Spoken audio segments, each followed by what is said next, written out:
Buen inicio de semana laboral.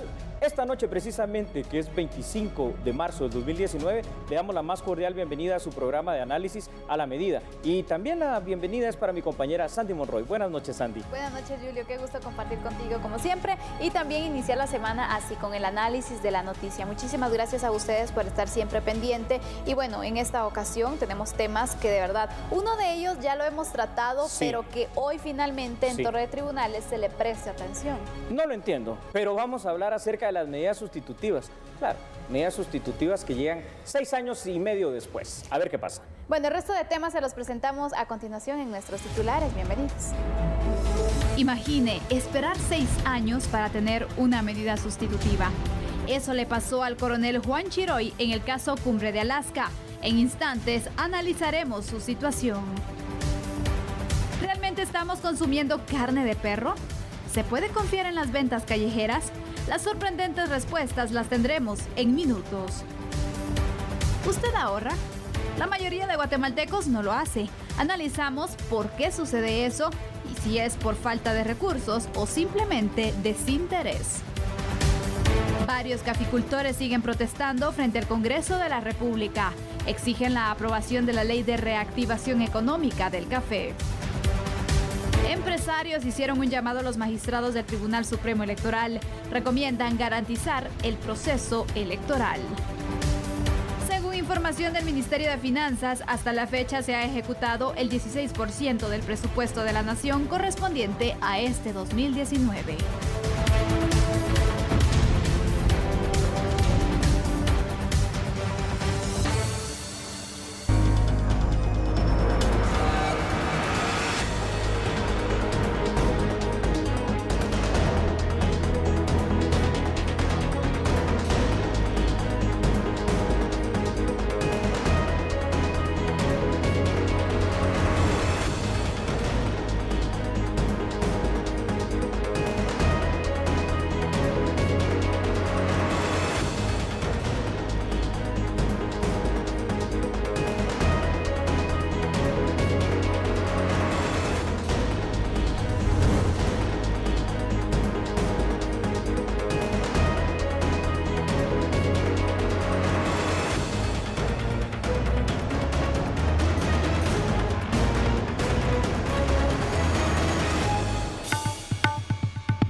Imagínese esta situación. Hoy los abogados defensores de 8 soldados y el coronel Juan Chiroy Sal, acusados en el caso Cumbre de Alaska, pidieron que los beneficiaran con un arresto domiciliario sin el pago de alguna fianza y en efecto el juez se los concedió.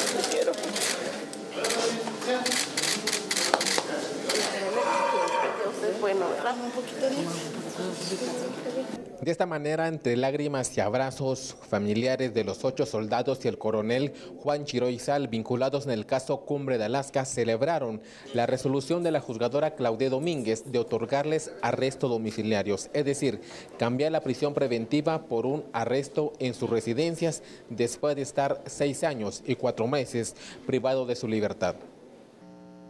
El arresto domiciliario se finca en el departamento de Guatemala, para lo cual tendrán 8 días a partir de la fecha de los abogados para poder presentar ante juez competente los documentos en donde indiquen el lugar en donde residan dentro del departamento de Guatemala, en el municipio y departamento de Guatemala. Asimismo, también se impone la obligación de someterse al cuidado y vigilancia de una persona o una institución determinada. Los abogados señalaron que en este proceso se excedió en el uso de la prisión preventiva. Casi 6 años y medio. Y al coronel Chiroy, pues no se le puede endilgar ningún acto, ninguna intención concreta, manifiesta, cierta, de que él haya intentado o quiera intentar obstaculizar la averiguación de la verdad, influyendo en cualquier persona. El Estado de Guatemala garantiza la vida, la integridad, la libertad. Ahora me pregunto, honorable juzgadora, ¿cómo se puede garantizar la libertad si una persona ha pasado privada de libertad 6 años y medio? ¿Cómo? El coronel Juan Chiroy agradeció a Dios su libertad condicional y poder regresar con su familia.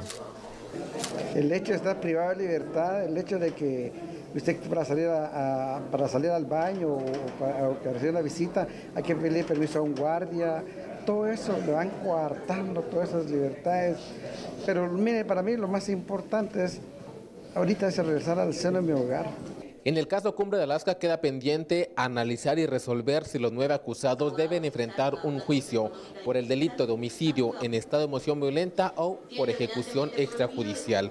Una diligencia a la cual ellos tienen que venir para continuar resolviendo en el sistema de justicia su situación legal. Con imágenes de Fernando Hernández, un reporte de Hugo Morales.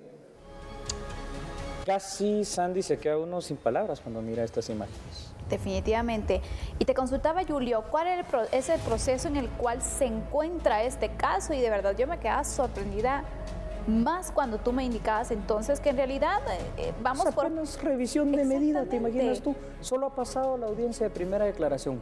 6 años, 4 meses. ¿Qué te parece? Es un abuso. Por ejemplo, si a él ya lo hubiesen condenado, Julio, digamos, en el dado caso de que, bueno, 4 años hubiera sido su pena, Santi. O sea que ya le debemos 2 años. Ya sobrepasado. Sí. Y ni siquiera ha sido condenado, ¿no? Ni siquiera sabemos entonces si es culpable o es inocente. Y ya ha pagado 6 años y medio. Aberrante, yo te digo, sin palabras, y como de verdad las palabras aquí cuestan, me permites mejor presentar algunos datos porque es terrible esta situación.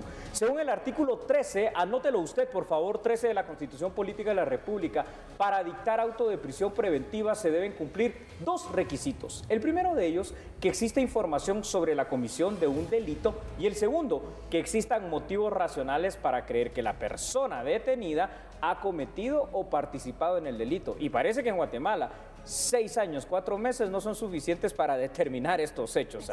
Increíble. Ahora, la Corte de Constitucionalidad ha reconocido que la presunción de inocencia en varias resoluciones debe prevalecer dentro del proceso penal. Pero aunque eso ha dicho la Corte, varias Cortes de Constitucionalidad, no está única. Yo te digo algo antes de que veamos el resto de datos. Esto es mentira. Aquí en Guatemala la presunción es de culpabilidad y primero te meten a la cárcel y después hay que probar si eres inocente, completamente contrario a lo que dice la ley. Ya organizaciones internacionales incluso han indicado que se está dando un abuso en el tema de la prisión preventiva y aquí lo vemos reflejado nuevamente. Ese es uno de vaya a saber cuántos casos están en la misma condición. Exactamente. ¿Por qué? Porque inclusive esas comisiones internacionales y sobre todo los relatores en materia de derechos humanos han dicho que el Estado de Guatemala en ese abuso de la prisión preventiva está cometiendo tortura. Tenemos más datos. Exactamente, tenemos que dar estos datos y bueno, relacionado con este análisis, hay que mencionar que la libertad es primordial y la prisión preventiva solo puede ser dictada de manera excepcional. Bien pero dicho. Aquí parece que se da todo lo contrario. La prisión preventiva únicamente se justifica cuando existe peligro de que el acusado se dé a la fuga o el peligro de que obstaculice la averiguación de la verdad.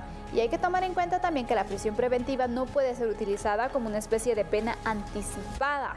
En definitiva, 6 años de prisión preventiva viola el derecho a la libertad personal. ¿Sí o no, Julio Taramón? Viola, Sandy, no solo ese derecho. A ver, vámonos solo con algunos de los derechos humanos que están en la Declaración Universal de Derechos Humanos y consignados también en la Constitución.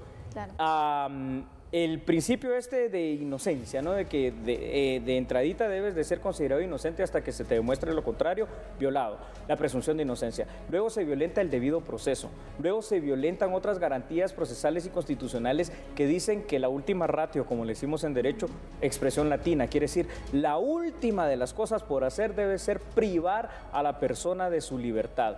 ¿Por qué? Porque la libertad es sagrada y sobre todo de que se supone que son presuntas personas. Ahora, yo me pregunto, Sandy, y esto de verdad, ayúdame tú porque yo no encuentro explicación. ¿Cómo no puedes determinar fehacientemente en 6 años, 4 meses si lo hiciste o no lo hiciste? Claro. ¿Cómo en 6 años, 4 meses se han aplazado más de 20 audiencias? O sea, ¿qué está haciendo, por Dios, el sistema de justicia en Guatemala? Pues, imagínate los dos casos. En el caso, por ejemplo, que sea culpable, ya lo mencionaste, son 4 años y eso trasladarlo a los años penitenciarios es mucho menos, si lo queremos ver así. Ya lleva 6 años y medio, es decir, sobrepasó. Si es inocente, ¿qué le van a decir? Mire, perdóneme, pero usted no tiene nada que ver, ya pasó 6 años y medio en la cárcel. Y entonces, los dos escenarios, la verdad, que son deprimentes. ¿A cuál más aterrador? Y con tanto tiempo que ha pasado. Mira, yo creo que lo que va a pasar al final de cuentas será la resolución de que, oh, disculpe, sí, usted era inocente, no lo pudimos comprobar. Y entonces, ¿qué va a pasar? Bueno, vendrá la demanda correspondiente al Estado de Guatemala y otra vez, tus impuestos, los impuestos de tus hijos y probablemente de tus nietos y de quienes nos estén viendo, servirán para pagar esos resarcimientos por este tipo de injusticias. Pero fuera de eso, ¿qué credibilidad pueden tener las personas cuando les estamos diciendo hay que interponer la denuncia porque es la mejor arma ciudadana y el sistema de justicia nos responde así en Guatemala?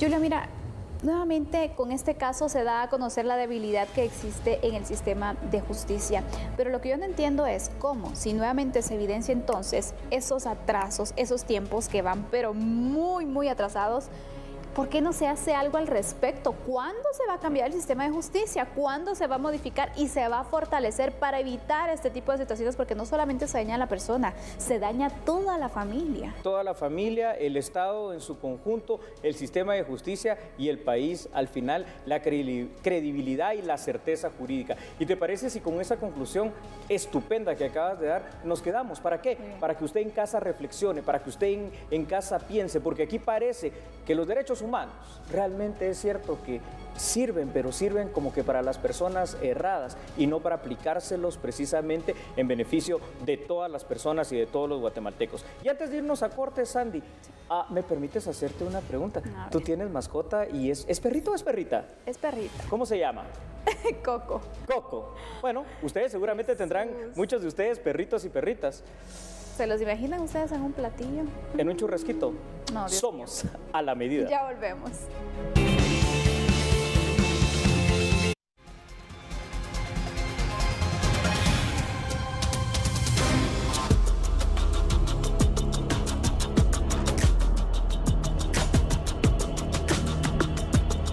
¿Qué estamos consumiendo realmente? Las autoridades de gobierno se suman para poder prevenir la venta de carne de perro en el país. Oficialmente se reportan 2 casos, uno en Alta Verapaz y otro en Jutiapa. Las carteras de Salud Pública y Agricultura trabajan en conjunto para determinar que no se comercialice carne de perro en mercados, carnicerías y ventas de comida ambulante. Carlos Soto, ministro de Salud, indicó que las leyes guatemaltecas no regulan su venta. Básicamente hemos estado monitoreando, nosotros es nuestra función, monitorear los mercados y monitorear, como todos ustedes saben, los expendios y las comidas callejeras. Con lo de las comidas callejeras, pues siempre hemos tenido el mismo problema, ¿verdad ustedes? Muchas de ellas están contaminadas. Y con esto le estamos poniendo más atención a la comida callejera. Nosotros no hemos encontrado carne que no sea la normal para expender en los mercados ni en las carnicerías. Entonces esto pues se da más en la comida callejera y es lo que le estamos ahorita poniendo muchísimo más atención, ¿verdad? La carne en sí no es mala. En otros países del mundo, como ustedes saben, se consume carne canina sin que le produzca problemas a la salud. El problema es que estos son perros callejeros, ¿verdad? Y ahí es donde tenemos que tener cuidado. En ese tema, el titular del MAGA, Mario Méndez Montenegro, informó sobre los monitoreos que se realizan para evitar más casos donde se sorprenda a personas comercializando carne de perro. Las únicas especies animales de productos cárnicos reguladas por el Ministerio de Agricultura son la carne bovina, la carne porcina, y la carne aviar. La persona que incumpla esta prohibición recibirá una sanción administrativa de hasta 12 salarios mínimos. En el caso específico de la persona capturada la semana pasada en Alta Verapaz, vinculada a la venta de carne de perro, la Unidad de Bienestar Animal brindó acompañamiento en el proceso legal e impondrá una sanción económica de aproximadamente 35,000 quetzales.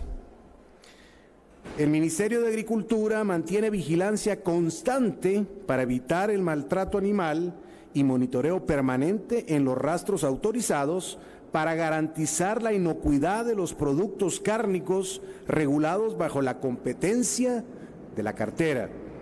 Según la Ley de Protección Animal, las personas que sean sorprendidas comercializando carne de perro serán multadas con 35,000 quetzales, equivalente a 12 salarios mínimos.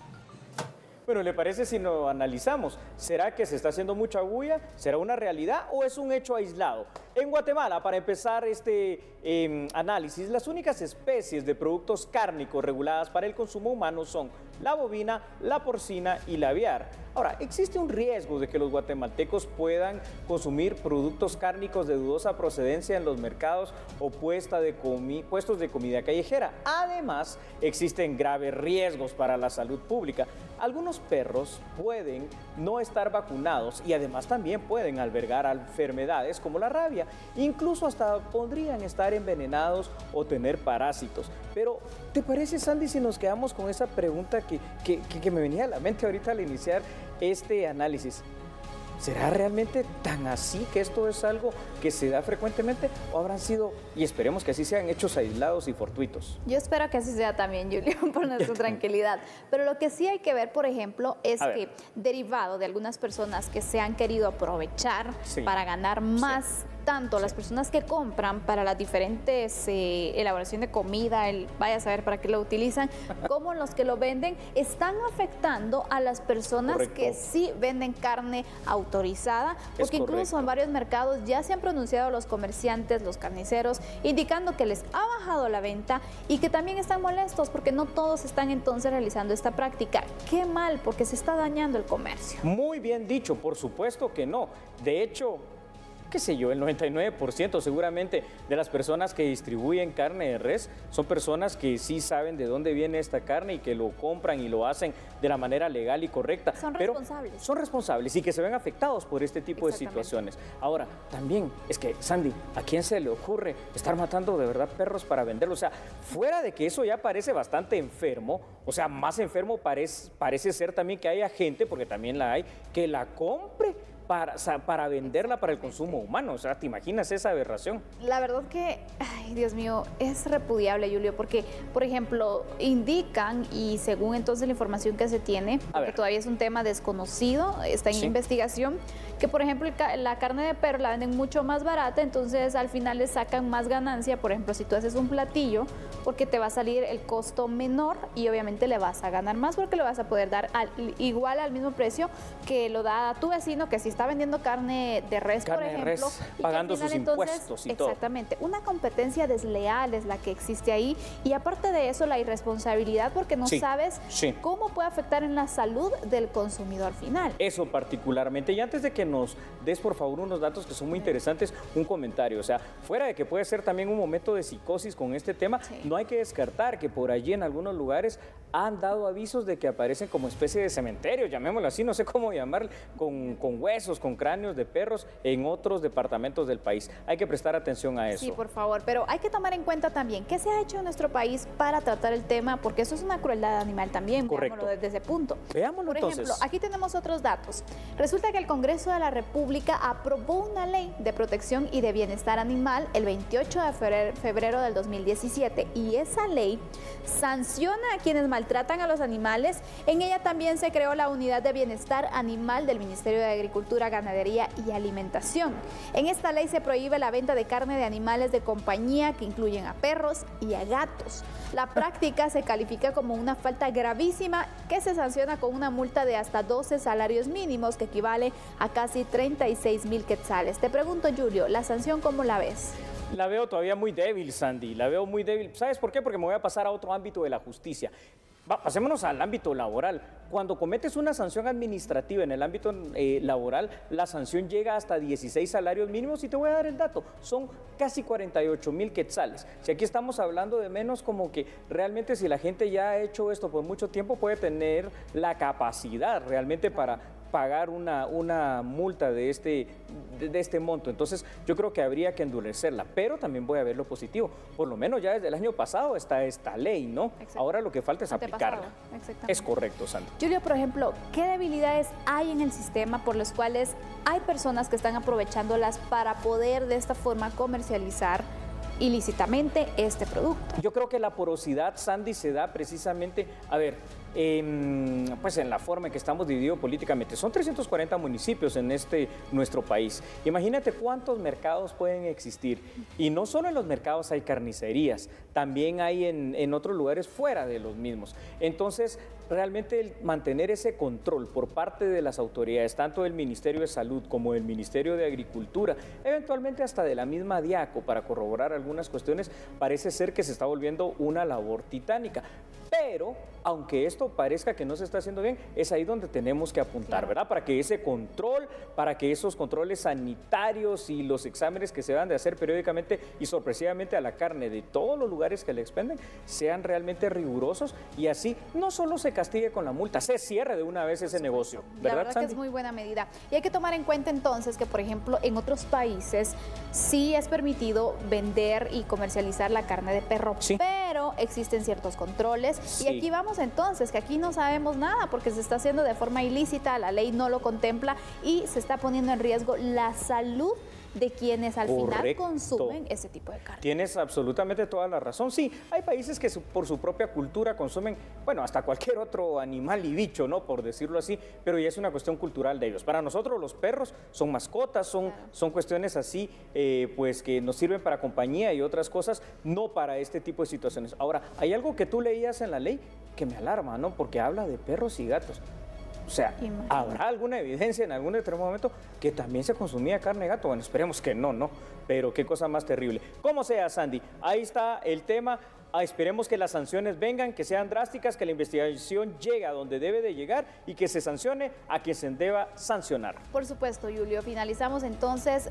También nos llama la atención y felicitamos el esfuerzo que se hace de poder unir a distintas instituciones que puedan entonces velar porque al final se cumpla y que se tenga mayores controles en el tema de la carne para poder de esta forma dar más tranquilidad a las personas y a los comerciantes que sí están cumpliendo con lo que manda la ley. Es correcto.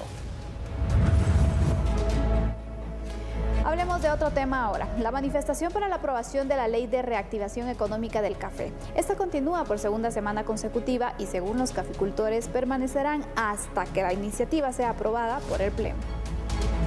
Cada vez más representantes caficultores de distintos departamentos del país se han unido a la manifestación que se mantiene desde la semana pasada frente al Congreso de la República. La solicitud es la misma que por varios días han mantenido sobre la 9ª Avenida, para que los diputados continúen la aprobación por artículos y redacción final de la Ley de Reactivación Económica del Café.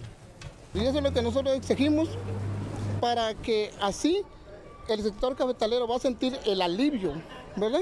Va a sentir esa felicidad donde se va a poder trabajar, donde se va a poder seguir sosteniendo el mejor café que produce Guatemala.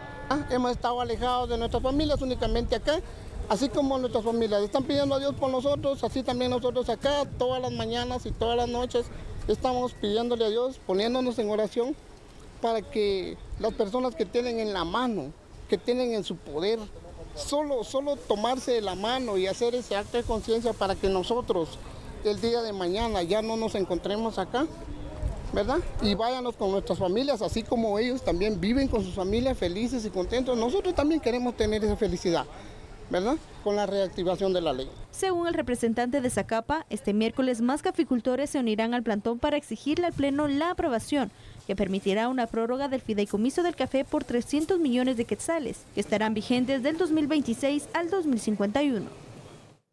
Sandy, tú vas a decir algún día, tanto que preguntas, pero una pregunta antes de ir a corte.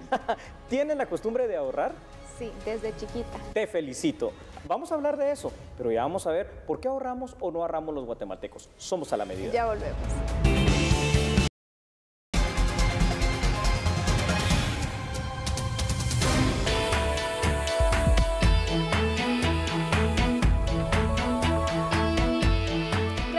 continuar con nosotros, las autoridades del Banco de Guatemala mostraron su preocupación por el poco interés de la población en promover la cultura del ahorro.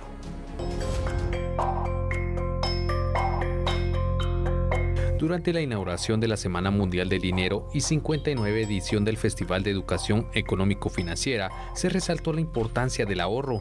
Tan solo el 17% de la población ahorra para hacer frente a cualquier gasto no contemplado. El ahorro siempre es importante. Yo creo que aunque el ingreso sea muy bajo, debe de promoverse siempre en los niños, especialmente esa cultura de ahorro, ya que, como ustedes saben, estos precisamente sirven cuando hay, digamos, circunstancias extraordinarias que requieren hacer gastos extraordinarios, por ejemplo, una enfermedad. Entonces, es muy importante desde los niños a temprana edad fomentarles la idea del ahorro y la importancia del mismo. Ante esta situación, la cartera educativa prepara reformas al currículo nacional base para fomentar en estudiantes la cultura del ahorro. En este año 2019 estamos iniciando la revisión y el rediseño del currículo de educación preprimaria y primaria, y sin duda alguna hemos estado coordinando con distintas entidades bancarias del sistema que nos van a proveer algunas orientaciones, herramientas desde la construcción del currículo. Así que estamos trabajando mucho más allá de los festivales, que son muy importantes porque les dan una oportunidad a toda la población. Vea qué tema más interesante y me parece muy bien hacer un análisis como siempre serio y profundo. En Guatemala no existe el hábito del ahorro. Esto es dramático, ¿no? Porque al mismo tiempo la poca capacidad económica de la gran parte de nuestra población causa una imposibilidad de ahorrar a largo plazo.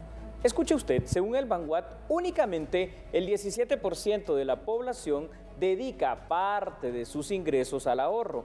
Esto es un gran obstáculo para poder ahorrar, ya que alrededor del 70% de la población económicamente activa trabaja en la informalidad y puede ser que este mes ganen o puede ser que el otro mes no lo hagan. Y aquí empezamos entonces a tener dos cuestiones. Una economía muy difícil que te puede complicar ahorrar, puede servir casi de excusa también, Sandy, o la realidad del hábito guatemalteco de no hacerlo y no ordenarse. ¿Qué dices tú?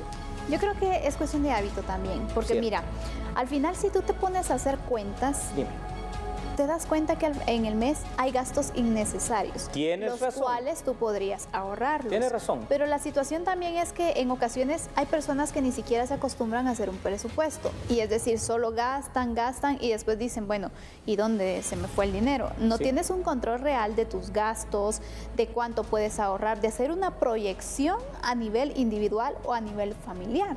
Eso es correcto. No me diga su respuesta usted ahí en casita, pero usted sí hace presupuesto, ¿verdad? Bueno, yo espero que sí, porque hay otros datos que son interesantes en este tema. Hay que tomar en cuenta que qué es lo que influye también en el tema del ahorro. Y es que según expertos, la bancarización influye positivamente en el ahorro, mientras que las tarjetas de crédito impulsan el gasto.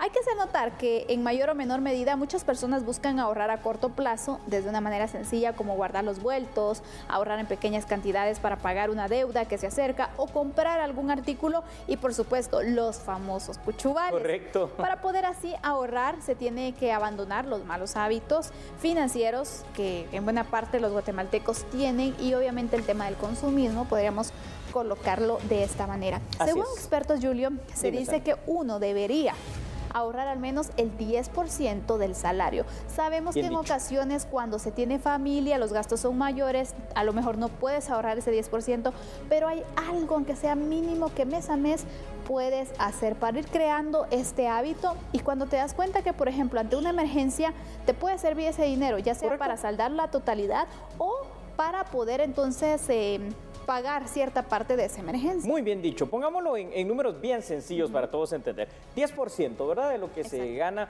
ahorramos. Bueno, entonces, supongamos en 5 meses usted ya ahorró un medio salario, y a los 10 meses ya tiene un salario extra con el cual usted no contaba y que nadie lo generó más que usted a través de ese buen hábito del ahorro. De usted mismo salió ese salario extra que podrá invertir, que podrá ahorrar, que podrá utilizar para una emergencia o para cualquier cosa. Porque ¿qué pasa con los guatemaltecos? Precisamente lo que tú estabas diciendo. A la hora de una emergencia, y pueden haber enfermedades, pueden haber accidentes, puede haber cualquier situación, no tenemos de dónde encontrar dinero y vienen las tarjetas de crédito, los préstamos, los endeudamientos y no salimos de ese círculo vicioso. Es más, te digo algo, muchas personas lo que hacen es lo siguiente, cuando el salario no les alcanza, entonces bueno, una tarjeta de crédito y piensan que tienen mucho dinero y después se endeudan con esa y resultan teniendo otra para pagar la primera. Deuda sobre deuda. Y deuda sobre deuda, ¿verdad? Exactamente. A mí me parece algo interesante en este caso porque, por ejemplo, el Ministerio de Educación hablaba acerca de la posibilidad de incluir, y yo no sé por qué la verdad este curso o esta materia no está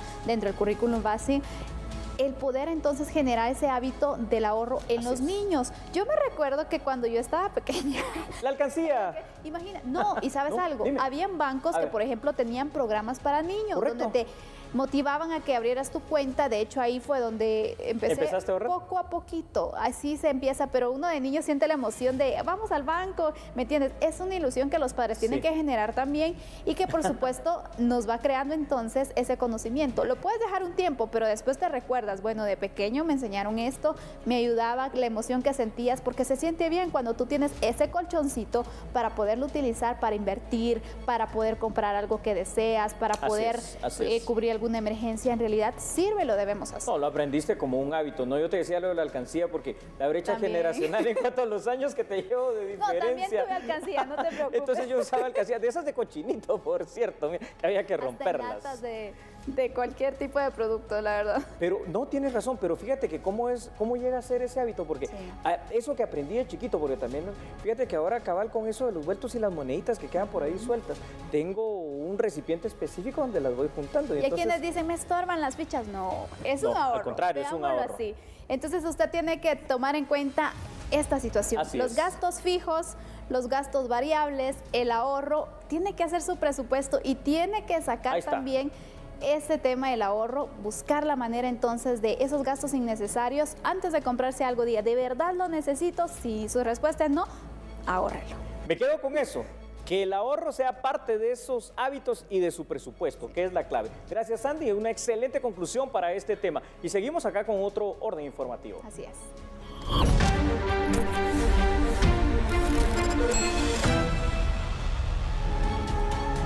Los candidatos presidenciales por el Partido Convergencia, Benito Morales y Claudia Valiente, iniciaron su campaña electoral y expusieron a los seguidores su plan de trabajo. La campaña por la disputa del poder político en Guatemala con una propuesta programática en donde vamos a sentar las bases para la transformación de un sistema político imperante en Guatemala, que lo que ha hecho es excluir la participación política de hombres, de mujeres, de juventud, de pueblos originarios.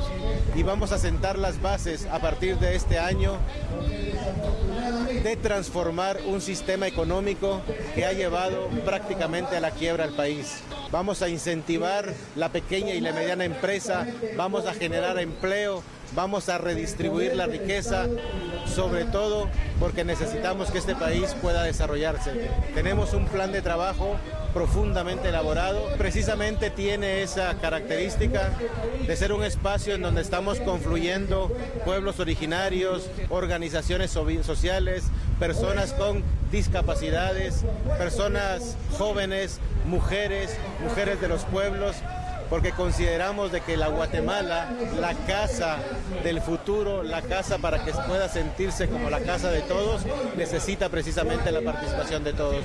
Por eso Convergencia es eso, un punto de confluencia en donde todos nos vamos a juntar para empezar a diseñar el país que queremos. Estamos plenamente convencidos en Convergencia que las oportunidades en un país tan rico en bienes naturales como Guatemala se puede vivir con dignidad. Bueno, sigamos con estas noticias electorales, ¿no? Porque el binomio del Partido Unidos recibe credenciales como candidatos a presidencia y vicepresidencia del país. Veamos, por favor, la información aquí en A la Medida.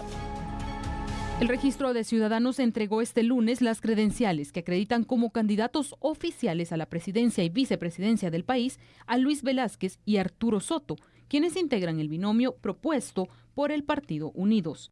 En nuestro caso, para podernos inscribir como candidato a presidente de la República de Guatemala y a vicepresidente de la República de Guatemala.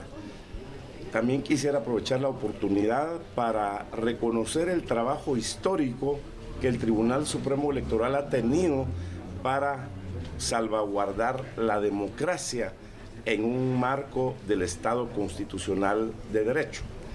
También es importante exhortar a las autoridades del Tribunal Supremo Electoral que, así como ha realizado exitosamente los procesos anteriores, en esta nueva convocatoria, una gran fiesta cívica nacional, tienen la responsabilidad en ley de garantizar las elecciones, de permitir la participación ciudadana, un derecho constitucional, para que todos los guatemaltecos salgamos a ejercer el sufragio. Hasta el momento, 17.349 personas han quedado firmemente inscritas como candidatos a diferentes cargos de elección popular. De los 24 binomios que han presentado expediente de inscripción, únicamente 14 han recibido credenciales. Inspección General del Tribunal Supremo Electoral desplegará personal al centro histórico para analizar y verificar la colocación de propaganda política sobre la zona 1 debido al acuerdo que existe donde se prohíbe esta situación. La Unidad de Inspección General aseguró que, de acuerdo a las prohibiciones establecidas en la regulación de la Municipalidad Metropolitana en cuanto a colocar propaganda política en el centro histórico, un equipo verificará la existencia de campaña y se analizará el informe brindado para poder determinar qué tipo de sanciones corresponde. Cumpliendo con su obligación y es procedente desplegar personal de inspección a verificar en el centro histórico y aledaños para ver el cumplimiento de la ley electoral y de partidos políticos. Esperaremos los informes de que hagamos la investigación, así como otros informes o denuncias que puedan presentarse de este caso en particular. Según lo estipulado en el acuerdo municipal, no se puede pegar propaganda en el centro histórico, que comprende desde la avenida Elena hasta la 12 avenida, y la primera a la 18 calle de la zona 1 capitalina. Por favor, no cambie, vamos a una breve pausa comercial. Ya volvemos.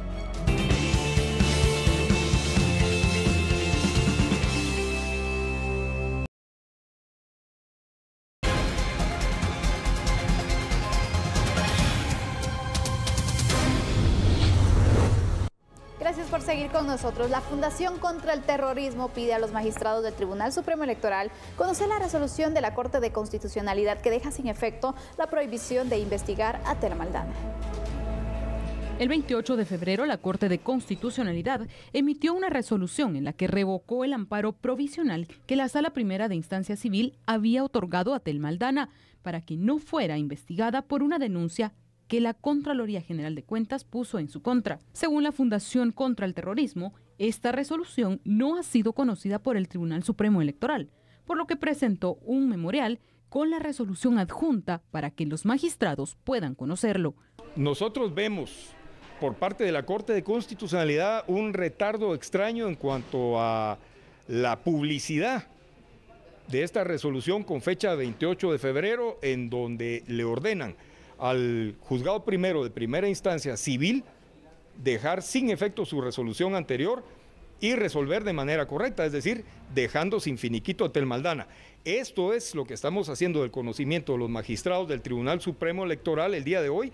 Le estamos aportando una copia de la resolución de la Corte de Constitucionalidad que nos hicieron llegar a nuestra oficina para que los magistrados del Tribunal Supremo Electoral la analicen y se den cuenta que es otro elemento más que le debería impedir a Tel Maldana ser candidata presidencial. Le debería impedir, porque mire usted, se ve muchos vicios en el procedimiento al respecto del tema de la inscripción de Tel Maldana. Sabemos que una hija del jefe del registro de ciudadanos fue beneficiada con una plaza fantasma en el Ministerio Público por Tel Maldana. Entonces hay un terrible conflicto de intereses. La denuncia fue interpuesta por 2 auditores de la Contraloría General de Cuentas por una contratación irregular de José Carlos Marroquín Pérez en el Ministerio Público. Durante estos días, el Pleno también estará conociendo las impugnaciones interpuestas en contra de Aldana, recibidas en el Registro de Ciudadanos. Bueno, y es que estamos precisamente en estos temas electorales. Con el avance del proceso electoral, empresarios nuevamente hicieron un llamado a los magistrados del Tribunal Supremo Electoral para que estén vigilantes con la inscripción de los candidatos a todos los cargos de elección popular.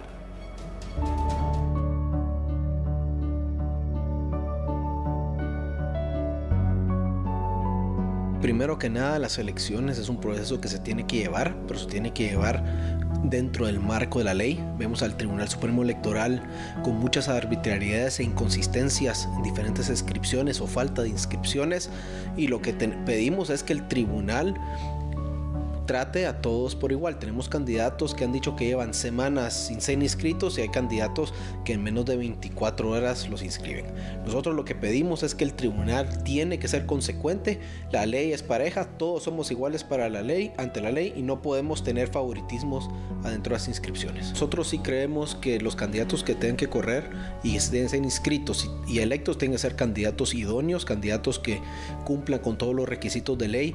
Y repito, si hay candidatos que se le inscriben y a otros no, la ley tiene que ser pareja. Cámara de Industria hemos hecho un llamado y lo volvemos a hacer para que el Tribunal Supremo Electoral respete la ley y a la hora de las elecciones todos los guatemaltecos salgamos a una fiesta cívica en paz para elegir a los mejores candidatos.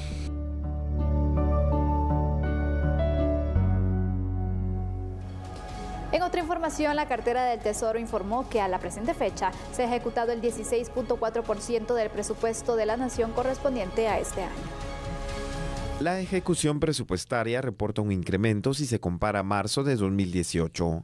Víctor Manuel Martínez Ruiz, ministro de Finanzas Públicas, comentó que se reporta un incremento del 2.6% del total del presupuesto de la Nación. Informarles que la ejecución presupuestaria al momento es de 16.4%, que tiene una variación contra la ejecución del 2018, que en el mismo momento estaba en 13.8%, es decir que el desempeño de la dinámica del gasto público ha tenido un mejor resultado, pasó del 13.8% al 16.4%, eso representa pasar de una ejecución de 10.676 millones a 14.420 millones. Entre los desembolsos que se han realizado este año destacan los 500 millones de quetzales destinados al Tribunal Supremo Electoral en el marco del proceso eleccionario. ¿Qué le podemos decir? Más que muchísimas gracias por esa gentil sintonía. Lo esperamos mañana, por supuesto. Que descanse. Feliz noche. Feliz noche.